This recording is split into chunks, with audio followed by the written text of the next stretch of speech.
Welcome back to Business Hats Podcast. This episode is brought to you by Job Nimbus, the only CRM I recommend in the roofing industry. If you're the contractor and don't have CRM yet, I don't know where you have been, but world have changed. You cannot operate and scale the roofing business doing what you've been doing 20 years ago. Today, everyone went digital. I promise you, you will never regret investing in CRM. And Job Nimbus is one of the most affordable and most powerful CRMs in the roofing industry. Not only roofing, it's also available for painters and other trades, but roofing is kind of books for Amazon for them. Like, it's their first category. They dominate the roofing space. I've used it for many years and I recommend it to others.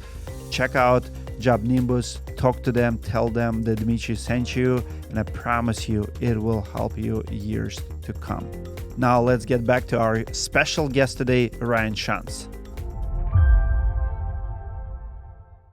Welcome back, everyone, to Business Hats Podcast. Today I have very special guest, Ryan Shantz, the founder of Sumoquote. I cannot think of better person to talk about presentations. So the entire podcast is going to be about how to present yourself in the house with the homeowner. If you're the contractor, this podcast is for you, especially if you're in sales. If you think that you don't have your presentation game on, please watch this, listen to this to the end. I promise you're going to learn a few gems that will improve your presentation game. Ryan, welcome to the show. Dmitry, great to be here, man. Thanks for having me. Absolutely. It's a January, 2nd, 3rd, starting our year here. I think it's the winter is the time when we should be working on the presentations, how to improve ourselves. You know, your books, you're pretty much moving forward to the year. It's, everybody's slow now. What else to work on if not for presentation, right? Yeah, absolutely. No, I know. This is typically the time that people are reviewing their tech stacks, trying to figure out how they're going to be set up and really try and differentiate themselves and get out of the gates fast against the competition out there. So yeah, this is always a fun time of year for us. You're in Canada. How cold it is in Canada right now? You know what? It's not too bad. It's probably 30 degrees or so, but I remember over Christmas, I pulled up the temperature and it was freezing. It was probably, minus 25 Fahrenheit. And I started looking around for someplace warmer to move to. And I noticed that the North Pole was actually warmer at that time than it was where I was in Canada here. So it was pretty much anywhere on Earth felt warmer than where I was at that time. Love it. Well, let's dive right to it. What's the most important thing in presentation, in your opinion? I think the most important thing is just looking professional. You think about all of the purchasing decisions that people make, and it's really, really difficult to actually tell people apart or products apart or figure out what to trust or what to go with. And you've got all these industries out there that have invested so much into customer experience or the buying experience. And so if you've got something where to the homeowner, they can tell that you are more professional at that point of sale when they're trying to figure out who to trust with their property. So just that professional design of it, the brand of it, the colors of it, having it look really, really sharp compared to anything else. I mean, Word, Excel just doesn't do it for you. Your generic CRM just doesn't do it for you. So that's where Sumoquote's found a really good position in the market, and we've helped our contractors increase their sales quite significantly. One of my businesses, Directory, offers service that we review estimates sent to us by homeowners. So if homeowner does not know who to pick from 3-4 estimates, sometimes up to 8 estimates, they send us those bids and we review them. It would tell them as a contractor who we think is better contractor based on what we see. Last year, I reviewed quite a few where all of them were handwritten estimates. My question to you is, do you see any downplays? Do we have a scenarios out there where having too much in presentation or being too flashy or have too much can turn them off? I'll give you an example. Let's say you have a contractor A who provide an estimate and it's handwritten, and contractor B who has 25 pages. Now, for the homeowner, do we have people out there who might go with a handwritten estimate thinking that they're dealing with the tradesman and they're giving him credit and close their eyes on presentation versus going with someone who's good at paperwork but maybe didn't earn trust being better contractor? Yeah, so I'll answer it with a story. I had a guy on my when I was, when I was running our sales team for our roofing company, because I did that for a long time first before we launched Sumoquote. I had one of the guys on the team. He was selling a hardy job and called the homeowner. He'd gotten all the numbers put together, called the homeowner and said, "Hey, I'm ready to present. I'd love to connect with you." And the homeowner said, "Well, we've kind of already decided who we're going to go to with, but sure, you know what? You've put the work in. Why don't you come out and sit down with me and we'll go through it." So he goes out there. Homeowner's one of these homeowners. I'm sure you've had the type where they've got a file folder, they've got like 8 estimates all in there. They're all sitting there, right? And he said, so this is the guy that we've decided to, we've probably decided to go with. And our sales guy can see the quote there.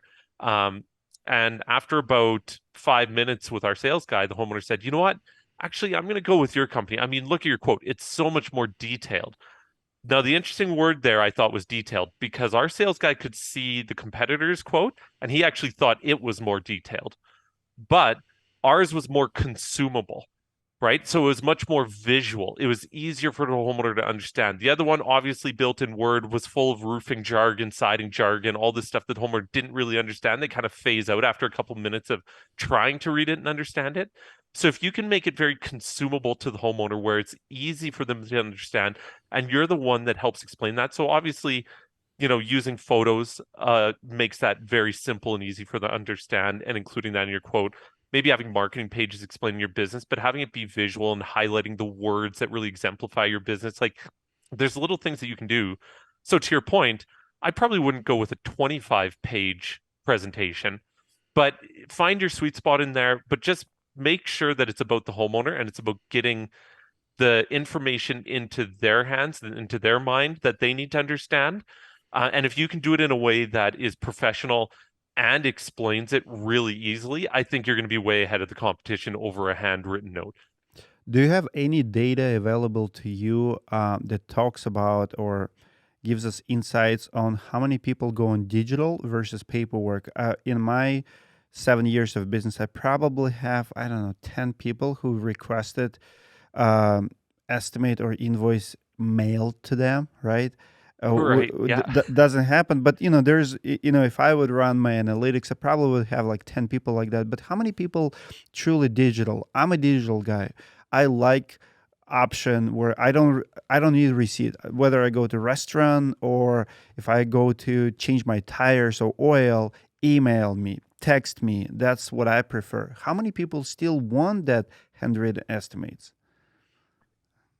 You know what? I don't know. I don't have an exact number on it. The type of data that we're tracking that I think is interesting as a part of it, because I think ultimately it's about what gets the homeowner to react, right? Is kind of the question, right? Is it they like it handwritten, they want it in person, or they're willing to take it electronically?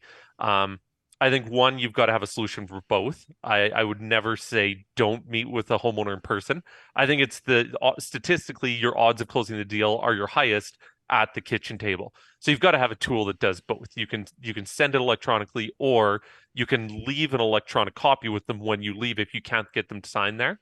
Um, I think one of the interesting pieces of data that we've got is around upgrades and sort of this concept of putting upgrades in front of homeowners every time, regardless of whether you're pushing it or not. You're at least presenting it and having it in front of them. Last year, we had, I think, over 400,000, maybe closer to 500,000 projects that were built in Sumoquote. And so we've got a good sample size there, right? Um, the average quote went out with, I think it was 2.6 upgrades being offered and came back with 1.4 upgrades selected. And the average amount of additional revenue that was added was, last I checked, it was $2,078. So if you just put upgrades in front of Just people, offer. they will check it off if you make it easy and convenient for them. And so I think that's the goal. It's to the homeowner, whether it's in person, whether it's digital, it's whatever is easy and convenient for them. to make it fast for them to sign, because you want to be, these days it's all about speed with things. Love it. You said that the most important thing is to get in front of the homeowner.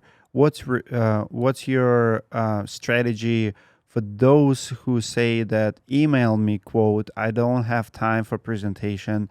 What do you do when a customer does not let you to pitch them? Who said like, you're not welcome at my kitchen table. I don't have time for appointment. Email me the quote instead of go over it. What do you answer to that? Um, Again, you can only, I think, force the customer down a road so much, but they're the ones in charge at the end of the day. I'm not going to get into a fight over homeowners, say I'm not going to give you a number, because I know I can get them signed whether I meet with them in person or not. I'd love to meet with them in person. That's my best odds of closing them. But um, so there's a sales coach out there, a guy named Chuck Toki. And Chuck made this comment to me the other day, because I mean, he's coaching people on how to sell in person, right? Mm-hmm. Um, and his comment to me was, I love Sumoquote because even after your leave, it continues to sell the homeowner for me. So the fact that it is there, you know, a presentation's just a tool, right? And like any tool, it's how you use it, and it's what tools you have available to you. So having a good presentation doesn't get you away from training salespeople well, or having good processes, or making sure that you're communicating the right things. But if you can have a tool and you're using it effectively, it can certainly help sell and close a job for you, even if you're not there. So if a homeowner, if they're highly resistant to meeting in person, the one I would offer to meet online, because meeting virtually people are comfortable with, and it's often more convenient for them. And two, I think that presentation can really help you stand out and sell the job for you as well. Love it. Let's talk about online sales, virtual sales, because I know your team is killing it. You have a lot of guys who moved away and work remotely from their homes, and they're still selling millions of dollars worth of roofing jobs. How does it change the presentation? Do you have the same presentation whether you're in person or if you're online, virtual, or you make tweaks? What's the strategy between the two? It tends to be the same presentation, because you're going to want to touch on the same things and talk through the same things, but it's slightly different follow-up on it in how you communicate with them, right? So, yeah. So again, our roofing company, I always preface this with the fact, because these are some staggering numbers I'll share. I preface it with the fact that we had a couple of really big hailstorms up here in Calgary. So 2020 and 2021 were big, big hail years. And we have a lot of inbound leads coming our way. But in 2021, I had two sales guys each sell over $8 million, just of residential roofing jobs. No multifamily, no $1 million jobs. The largest job was maybe 70,000. Wow. Last year, the one guy moved. He moved to some island off the west coast of Canada, so middle of nowhere. But I was just like, you guys, we got it. Like, he's too good. We can have somebody, we call it scope the job form. We can order an Eagle View. We can get all the data we need of photos and measurements and all that we need, and let him continue to sell. Well, he sold almost $5 million this year, living on an island off the west coast of Canada, just working 100% virtual remote. So it can be done incredibly easy this way if you've got good processes in place and if you're willing to use technology. And these days, homeowners are very willing to work with technology with you. So, So yeah, it's pretty powerful. So those $5 million worth of sales, no one met the homeowner before. Who inspected the jobs? Who inspected the roofs? Where's the data came from? How did he sell so much? And what kind of assistant did he require? I'm a big believer that if you're going to sell remote, you need to have had somebody attend the property, because you need to understand the complexities that you're getting into, the challenges, all the typical issues that you run into, right? So, yes, absolutely. We had somebody, we sort of hire a more junior person. As a part of the process, we would get the lead. We've got somebody sort of booking a route for them.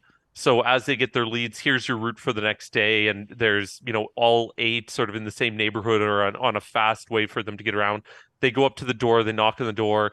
There's marketing materials that they're handing, they're introducing themselves, and then they're letting the homeowner know that their sales rep will be reaching out to them. to book a meeting either in person or virtually. And then they go through and they document the entire property.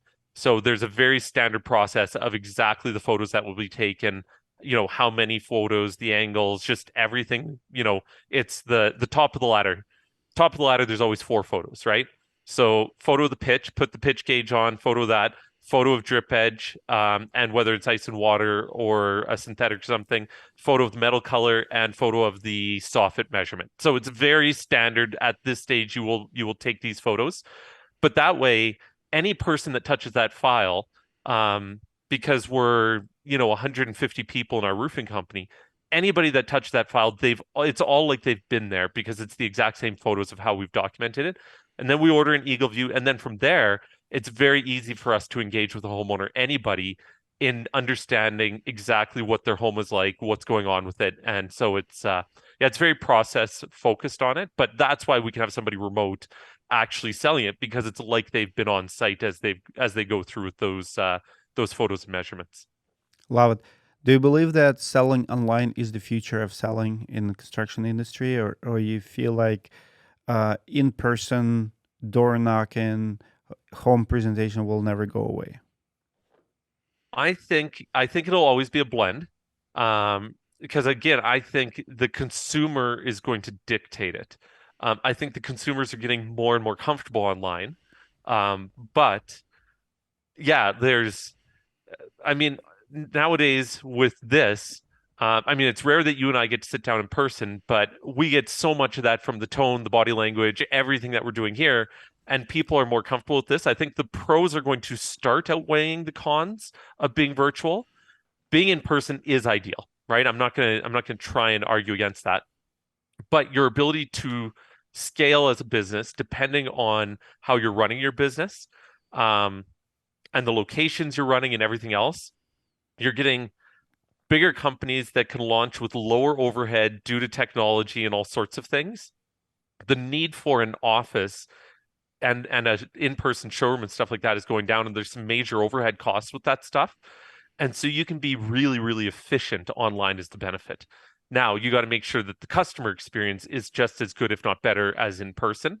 And those tools are growing fast every day. And I always say, as a homeowner, I remember, having somebody come out to give us a quote for air conditioning. And no, no, no, has to be in person. Fine. So I got to leave work early. I got to get home at the end of the day. You know, my kids are there, they're screaming, they're hungry, and they want to have dinner. Like, everything is the worst experience for me as a consumer. In what other industry? It's not like we go think about getting a used car and the salesperson's like, hey, why don't I come over to your house? You can pour me a cup of coffee and I can pitch you hard on why you need to buy this used car from me. Like, in no other industry do we invite people into our homes to do this, right? This is more of a construction contractor type thing. So I think the tools are coming along very fast, and homeowners' desire for it to be virtual is very high right now. So, Love it. you know, yeah. No, I absolutely love it, because consumer behavior dictates. I love that phrase which you said, and we just have to listen and think about what consumer is getting, because we are removing the nastiest part of the process, the pressure. People know that you cannot pressure them over Zoom. You can't. It's impossible. I'm going to turn you off. Boom. Where if you're in my house, I have to kick you out. If you're a bigger guy than me, you have to be careful because nobody wants to have confrontation, right? And this thing allows us to sell more, not because actually you can be in front of more homeowners, because you can. I remember I was attending writing web classes, training, sales training, and writing web teaches that you can do efficiently 2 3 presentations per day, and I agree with that, because sales is a hard work. Driving, preparing, taking care of customers you dealt with yesterday. If you're doing more than 3 appointments a day, you're going to be start lacking somewhere else, because you have a pipeline. It's not only 3 today, it's also other 15 open estimates that you have, all the follow-ups and calls and stuff. So if you're doing 8 appointments a day, you will never catch up with the phone calls. When do you actually troubleshoot on the builds that go on right now, change orders and paperwork and stuff like that? But with the Zoom, you can do more. You can do 30-minute appointments every hour, or 45-minute appointments every hour. So you're cutting drive time. And I think the whole green thing, saving on gas, it's huge. I mean, people can relate to it. Why would I meet you in person, driving to you, burning diesel fuel on my truck, if I can do the same thing via Zoom? Well, and I remember back when I was running roofs, and I've run thousands of them, so I've done this, right? I think my record, and this was for retail jobs because it's very different on insurance work, right? And what you're documenting and Hmm. photographing and measuring and all of that stuff. But I think my record was 18 houses that I scoped in a day. Retail, and when you get an efficient route set up, you just go out because you just need the photos, you're ordering the measurements. If it's a gable, you're doing the measurements quick. Like it's not hard to do. And then from there, I mean, your efficiency of going through that, and then your efficiency to your point of being able to sit down and run 8 meetings in a day and still have time in between them as you go. It's yeah, like you can produce. That's how our salespeople. The other one I'll throw in there is if there's something like that that's a lower end, as I mentioned before, a lower end skill, pays somebody else to go out there and do the inspections for you. And then you don't even have to do it. $20 an hour. Somebody's going out there doing all the inspections for you. You're just booking those meetings and closing. You're focusing on the things that are the high payoffs for you, as opposed to spending all. It's like hiring an office administrator, right? Dimitri shouldn't be running around doing all the office admin work, making sure the internet's running and stuff like this. You've got to have people for that because then you can do the things that a more highly skilled, valuable person can do. Exactly. Love it.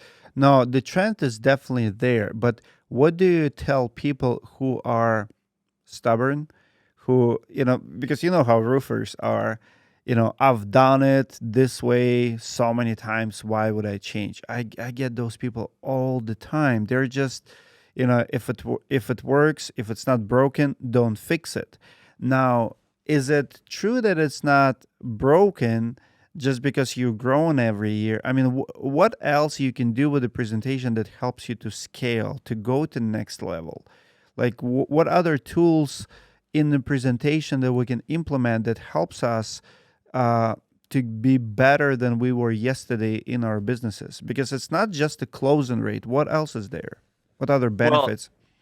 I think it's interesting. You mentioned Rodney Webb there a few minutes ago. Mm-hmm. Um, what Rodney Webb, one of his things is shoot a video, right? Mm-hmm. Start on the ground, shoot the video, go up the ladder, have your 2 areas marked off already, Mm-hmm. hit it, right? Like, and be able to walk. So you're taking that experience of the roof to the homeowner and personalizing and everything else. So what else can be done? Well, we're going to be launching in Q1 here this year, videos being incorporated into Sumoquote. So Love it. that's going to be an incredibly powerful thing. Um, Especially if you're using that to try and book a meeting so that you can have a video, have a meeting link if somebody wants to book a meeting, either in person or virtual. It's up to them. You can give them the choice with tools these days. And then being able to incorporate a roof visualizer as well directly in as a part of that quote and that sales presentation. There's some incredibly dynamic.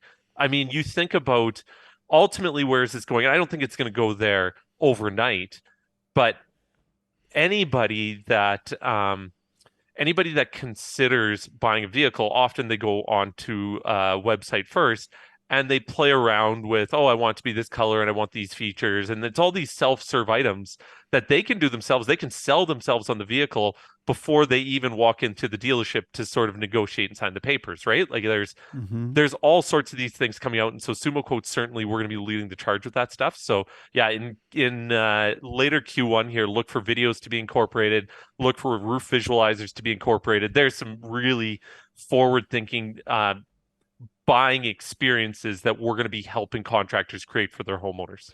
How do you pick a color right now with the Summa Quote? What's the process there? Because if I'm calling you remotely, that guy on the island, how did he pick $5 million worth of roof colors? Well, I mean, the funny thing is with homeowners, I'm sure you've had these conversations as well. You say, "Hey, what color do you want on your roof?" And they're like, I don't know what color is my roof right now, and they have no clue. It's not like they're picking, a backsplash tile in their Hmm. kitchen or something like that. So I mean, we would always in Sumoquote in a presentation include a marketing page from the manufacturer that we're selling. So if we're selling Owens Corning, we're gonna have an Owens Corning marketing page in there with all the Owens Corning shingle colors, and 95% of the time, that's great. That's all they need to see, right? If it's Atlas, then it's Atlas, and then we can make sure that, and then there's typically other Atlas marketing pages we're including in there to talk about Scotchgard and everything else, and we can make sure that all of these really important things are being highlighted as we go through it, right? Um, so in picking colors, though, one of the tools that I've seen out there recently is from Project Map It. And so they'll have not just here's the projects and see all of the projects that we've done in your neighborhood, but they can have photos from those projects so that the homeowner can go in, click on it, and actually see photos of certain colors installed. And you can segment it by color of shingle in your region. Like it's really incredible, some of these things. So yeah, these are a number of our partners out there that we've worked with to incorporate the tools, the sales tools that they've built directly into Sumoquote, so it's a seamless experience for the homeowner. I agree with the 95% rule. I want to give quick shout out to Atlas. Back in the day, I used to sell Atlas shingles, and they have this app. It was like, looking back now, it wasn't that sophisticated. So it was on the iPad. I have this iPad 2013, 2014. You take a picture of the house.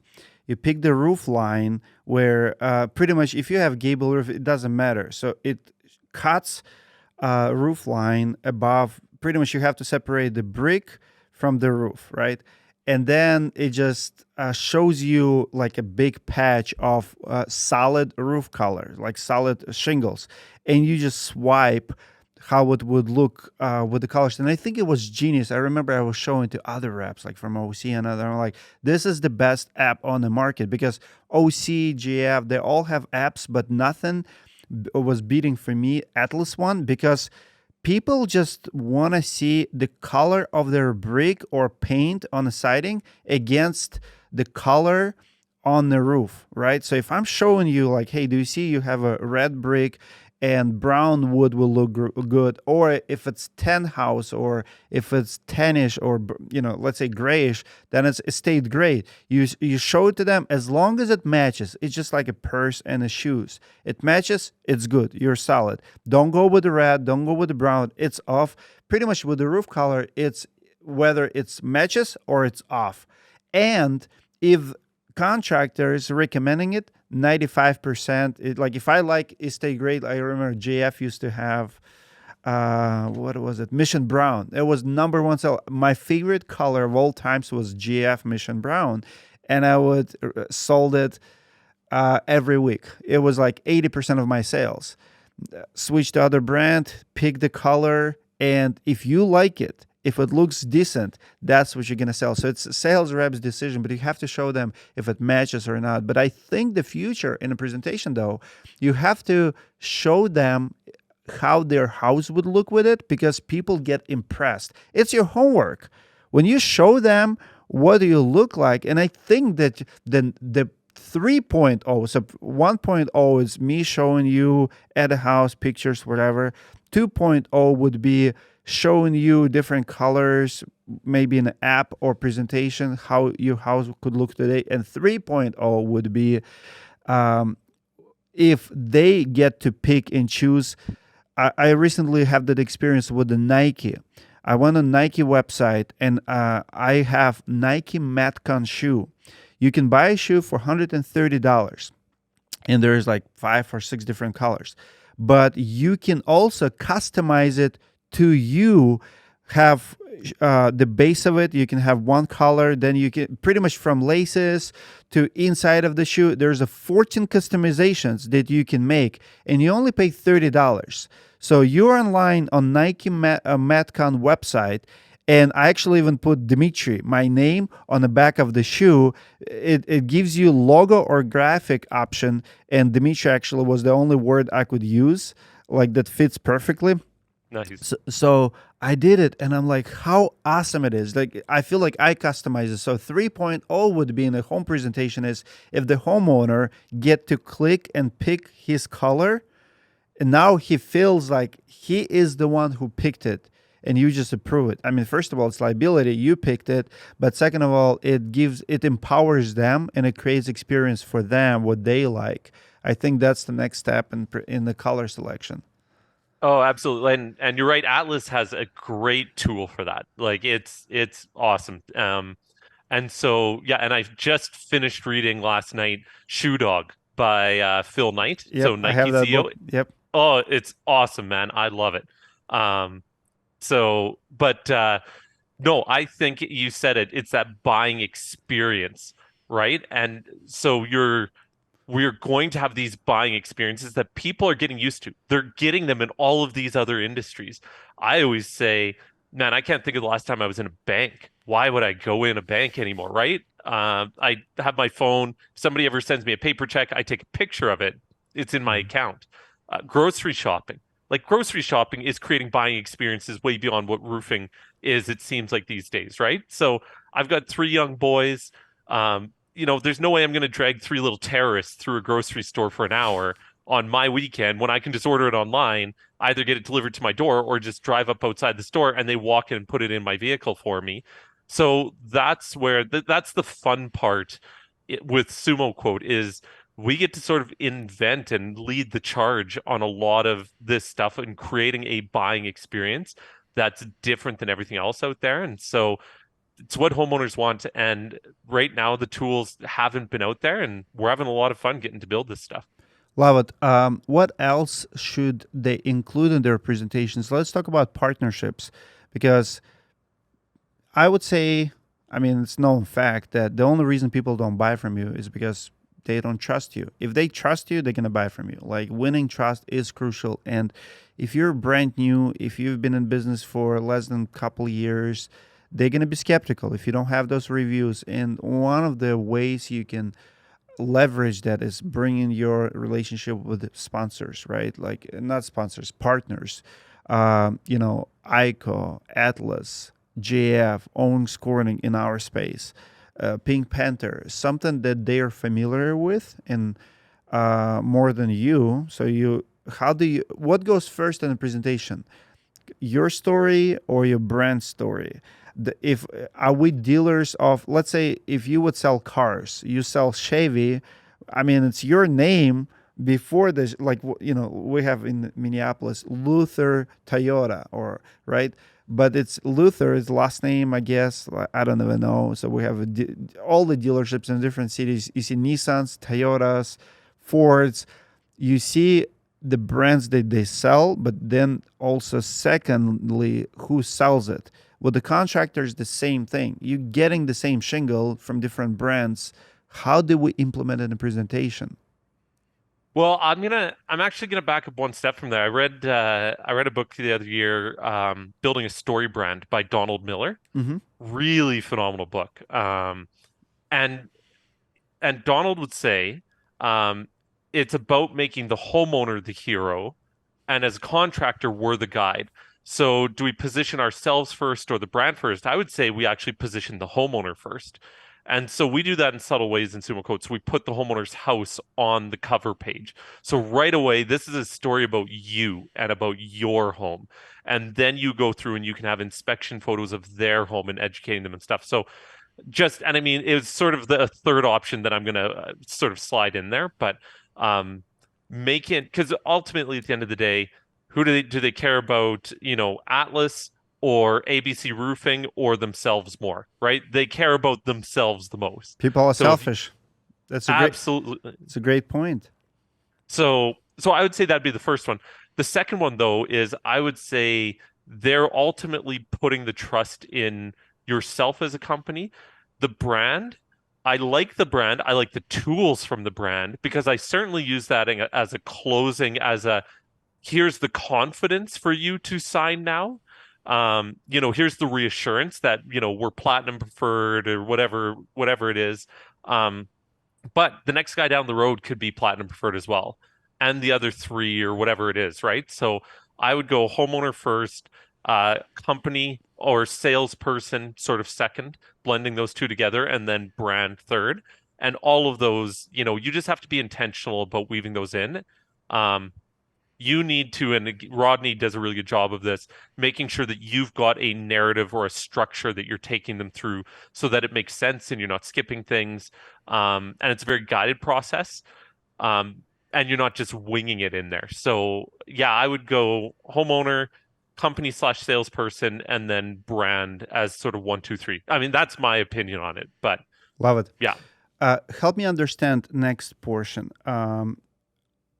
Branding to me goes hand to hand with the presentation, and here's what I struggle a lot working with the contractors is to explain this concept. Everybody wants to brag. Everybody thinks they're the best, which is you are the best. You should think that you are the best.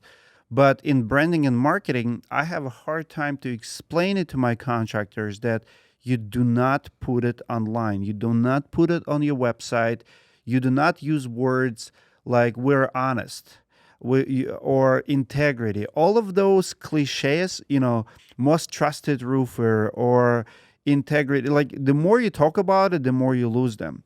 I always tell people to find out how are you different and say we're different. Like, and this is how I make decisions and what I love. Like, I'll give you example, tire shop that I go to.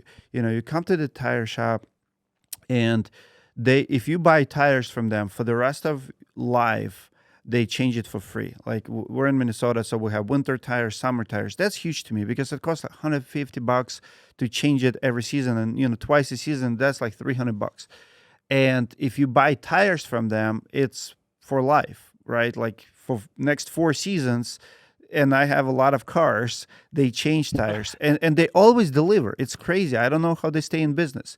But I remember when I come to them, they're very busy, very good shop. They always say like, here at this tire shop, we're different. We do this, you get this. It's always like what you get and how we're different, and it applies to restaurants. It applies to like it's some restaurants, this is included, this is not. You go to Mexican restaurant and, chips and salsa comes off the bat. You don't have to order it. You're pretty much not paying for it, right? And those are little differentiators that makes you different from everybody else. And I think in a presentation, we should do more of it. As a matter of fact, buildingdirectory.com, I'm like a hawk. I'm scrolling my website, making sure we nowhere say that we have the best contractors. I mean, I do recommend the best contractors. Are they perfect? No, but I think we're different. And I hate even to say it anywhere that we're the best. How do you build a presentation showing people? And do you see people who you work with and build presentations for that they want to convince people that they're the best? Because I think it's a huge turnoff in a presentation. You're right, people are selfish and they want you to talk about them. But when you're sitting around them, in front of them, and keep saying, I'm the best, 35 years experience, I'm this, I'm that, I think it's a turnoff more than a winning strategy. Would you agree? Yeah, oh, totally. And that's like there's a couple of things there. The first would be I'll bring it back to what we were talking about a second ago there with Donald Miller.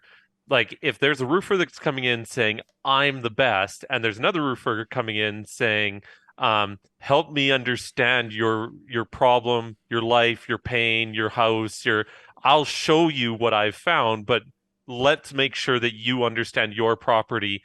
The one that's engaging to the homeowner's pain is always going to be the one that just comes in talking about themselves, right? Um, so that's the first point I'd go to there is, and then the second one is just simply, well, your actions have to back up your words. And so it doesn't matter what you say. You can tell people you're the best all day long. They expect that you're going to tell them that you're the best ish, right? But what they're going to judge you on isn't whether you say you're the best, because who cares? Everybody says that, right? It's going to be, um, when I contacted you, could I talk to a human right away? Did you make my life easy or more difficult? If I wanted to meet on this date, did you accommodate? Were you out there, the next day? Did you give me more information than the next person? What value add can I create? How can my actions back those words? Because the words, frankly, don't matter that much. It's going to be your actions.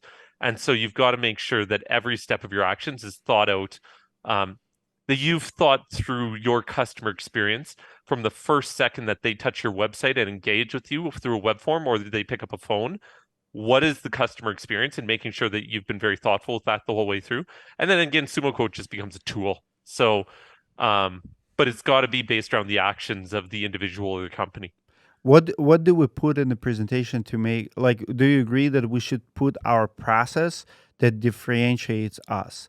Because people, like, I don't like to compare myself with the competition, but I like to show them how are you different. Like, I'm very different from anyone around me, right? And I'm not gonna talk bad about them. It's a bad tone. I don't think it helps anyone. But even in YouTube space, I'm not gonna trash other YouTubers. Like, you pick me because I'm different from them, and I watch different YouTubers. It's not because someone is better than others. It's because they're different. And when you need something specific, you go to people who have that what you need. Like, sometimes you need a big contractor, sometimes you need a small contractor, sometimes you need the highest quote, sometimes you need the cheapest quote.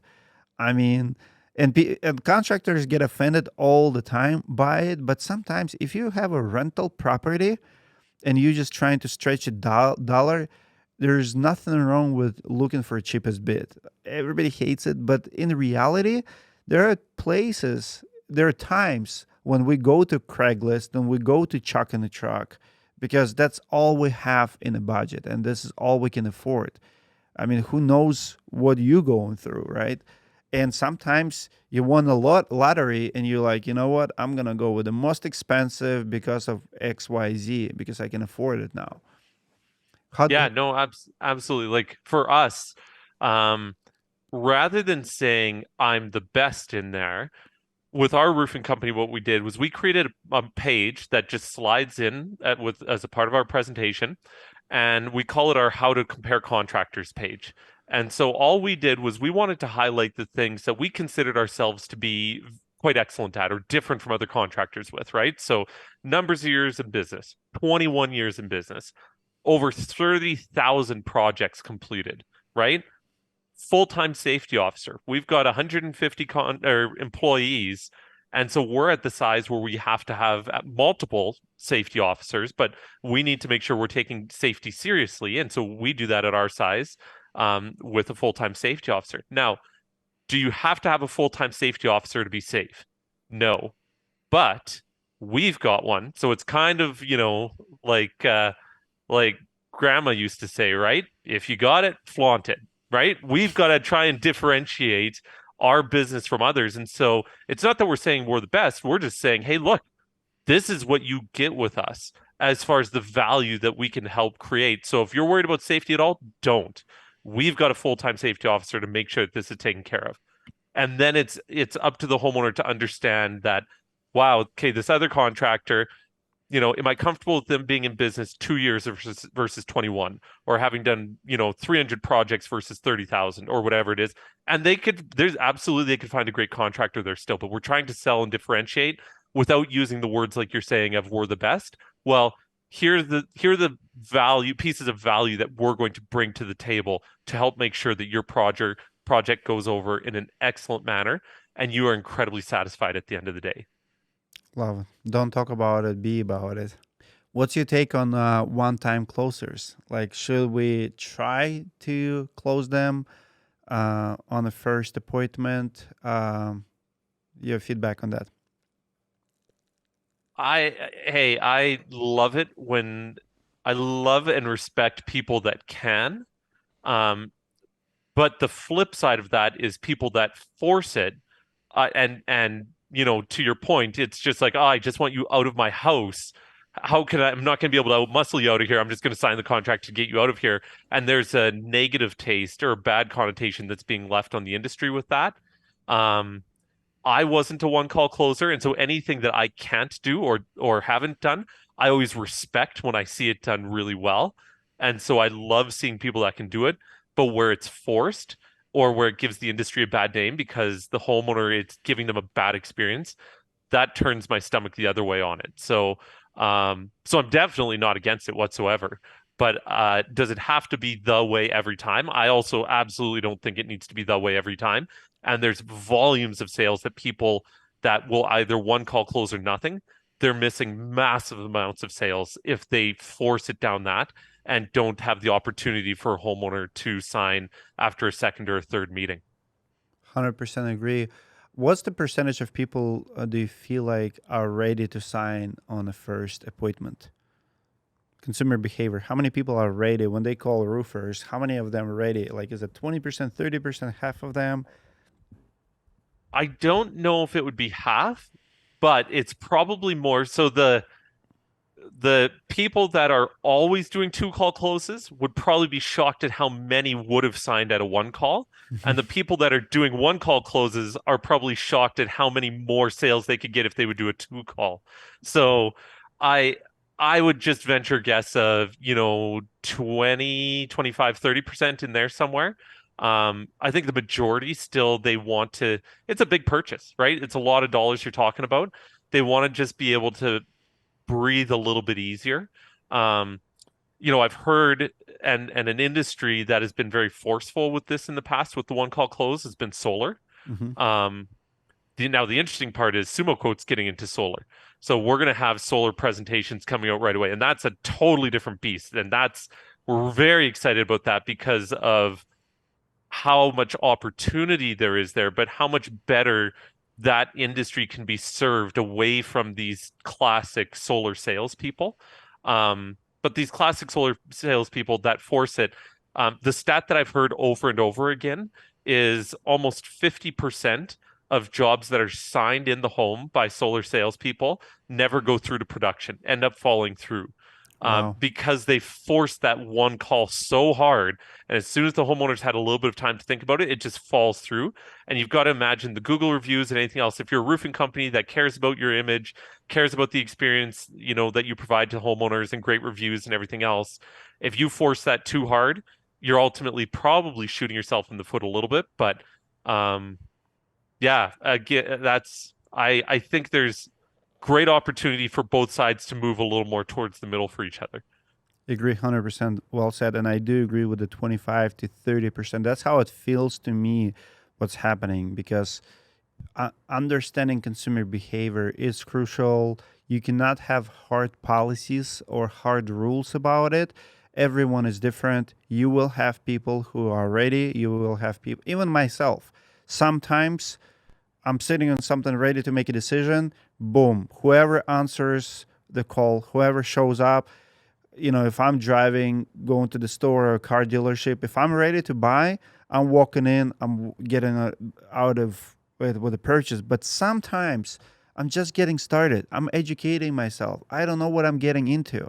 Sometimes I feel like someone will take advantage of me. I don't know enough about it. So I'm going to do a little more research. I'm going to sleep on it. It's not because I'm not serious. It's not because I don't respect person who shows me information. But even if I like them, I want to know. Like, I'll give you example. I was shopping for a sauna a couple of years ago, and this guy in town in Minneapolis here, he builds portable saunas, like trailers. And you're talking about $15,000 to $20,000 trailer, but he also builds it on your backyard, on your deck. He can come with his team and build a sauna. So he gave me a price of $15,000 to build it on my deck. The problem was we don't have enough sunlight from my kitchen window looking down to my deck, and my wife said, like, that thing will be blocking even more sun. Like this side of the house does not get enough sun, and now you want to build this thing. I'm doing my dishes here, and now I have to look, instead of a deck and a sun, I have to look at a sauna. As much as you like sauna, I don't appreciate it. So it was $15,000 quote. I did not go with it. Instead, I went to Costco. I bought like $4,500 sauna that fits like 6 people, put it inside my garage. The best decision I ever made was over 3 years ago. But then 2 years later, I'm like, you know what? I should have a portable sauna because I remember that guy and actually purchased from him $20,000 per a portable sauna. Just came in, he's like, what do you have? He's like, we have to build it 6-8 weeks. I'm like, let me know when you have it. He calls me 5 days later. He's like, I have the sauna. We build it. The guy doesn't want it. I'm like, done. I get it. I brought that sauna to Orlando for roofing process conference. Everybody enjoyed it. So the point is, it's sometimes we're sitting and we have to sleep on it and we have to talk to our wives. And salespeople are so selfish and stubborn. It's like, oh, you want to talk to your wife? Yeah, I want to talk to my wife. And my wife probably should talk to me before spending $20,000 on something, right? I think amount of disrespect that we have to the homeowners in the industry is through the roof. It's crazy how many people's trying to belittle the homeowner for not being able to make a decision or belittle them or try like I mean it's offensive when we ask for other party to be there, whether it's husband or wife. I'm okay with the two leg sales, like when both homeowners are there, and I prefer that. But guess what? It doesn't happen all the time. Sometimes one of them will be traveling 24/7. Anyway, I think we should not have strict rules. We should be a little bit more understanding of people. And when you trying to be more adaptable, you will win overall. Yeah, absolutely. Well, and if you've got two people there, they're likely making the decision off of two totally different things, right? One might be price or reviews, confidence and trust in, your company. The other one might be aesthetics. And so you've got to be able to ideally have both tools for both of those ready to go at that time. So, we do some great integrations on the financing side. So right away there, if it's around price, hey, here's some financing option, everything's built in. Also easy to layer in, again, whether it's a project map it or you've got great before or after sort of here's some of our past projects that we've done. Oh man, that's amazing. Look at these options that we've got. And everything's kind of built in, but you've got to make sure that whatever issue that they have or challenge that you need to overcome there, you've got that arrow ready to go in your quiver that you can just hit that straight away. And that's the beauty of technology, right? Is you can do these things like you said with Atlas earlier, where it's, man, look at this aesthetic. I have the confidence to close this deal right now because I can see how that looks. Done. You just eliminated that objection and it's easy to close. Love it. It's been amazing conversation about presentation. I'm pretty sure people appreciate it and learn quite a few things.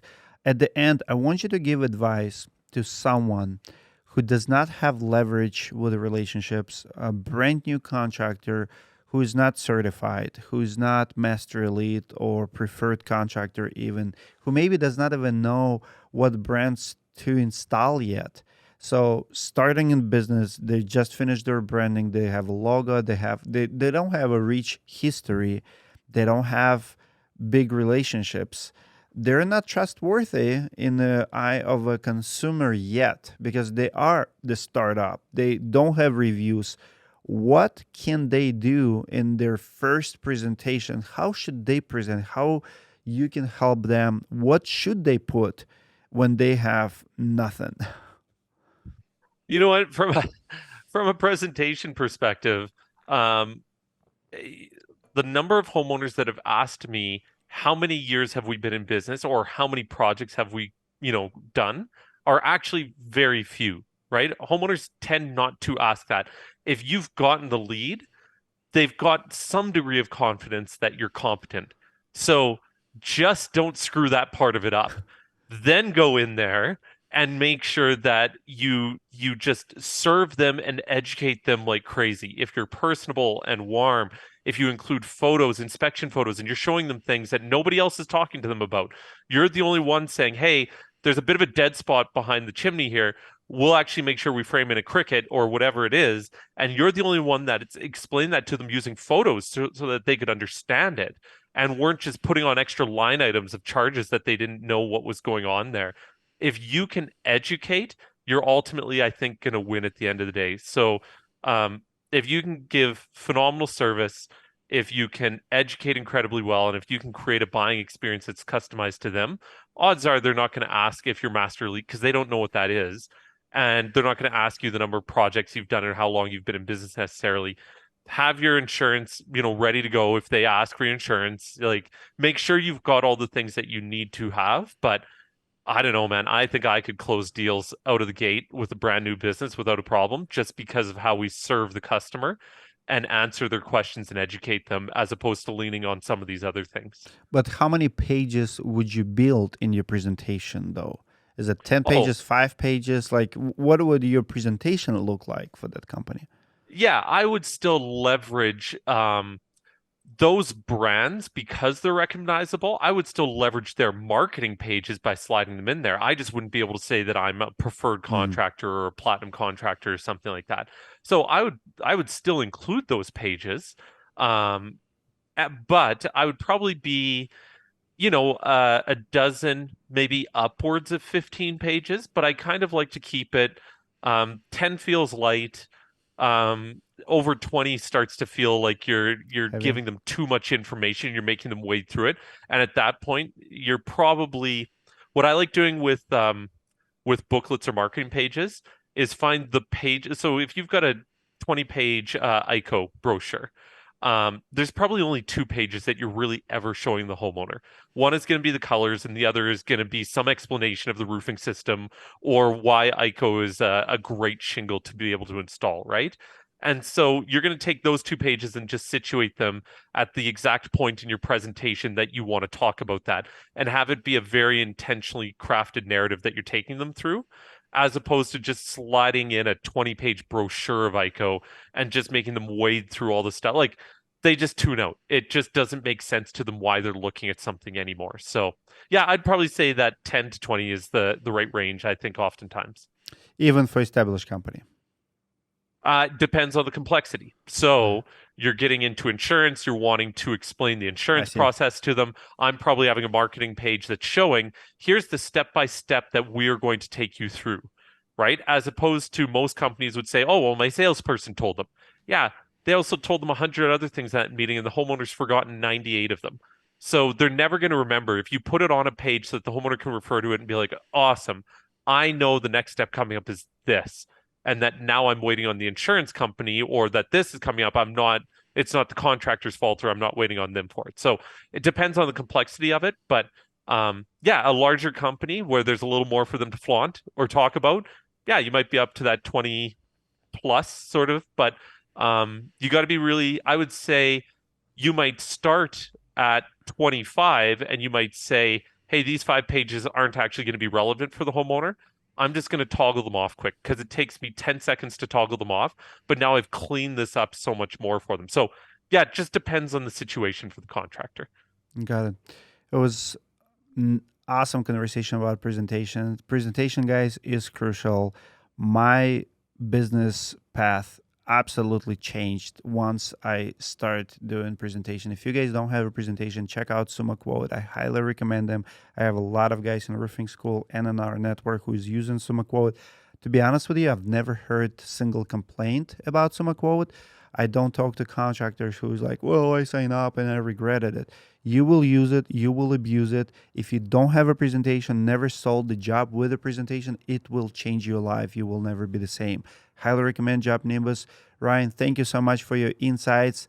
I'll see you guys on the next podcast. Take care of yourself. Happy New Year. 2023 is going to be an awesome year no matter what the news says. Stay positive, stay tuned. Good things ahead. Thanks, Dimitri. Have a great 2023, everyone.